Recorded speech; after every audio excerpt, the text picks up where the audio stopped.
സൂപ്പറാണ്. 2 ഗ്ലാസ് ഉണ്ട്. 2 ഞാൻ തന്നെ കുടിക്കാണ്. വെറുതെ തള്ളാണ്. വേറെ ഇഞ്ചി ചതച്ചതുണ്ട്. അതൊക്കെ പിന്നെ ചായ ഉണ്ടാക്കാം. ഇനിയും ചായ വീട്ടിലുണ്ടാക്കിയത് ഇഞ്ചാണ്. ഇത് നല്ല മണവും തന്നെ. പിന്നെ ഒരു കഷ്ണം ഇട്ടാൽ മതി. ഭയങ്കര മണവും നല്ലൊരു ഇഞ്ചി ചായ.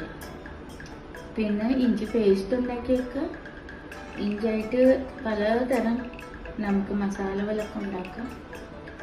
ഇഞ്ചി ഒരു വെറൈറ്റി തന്നെ.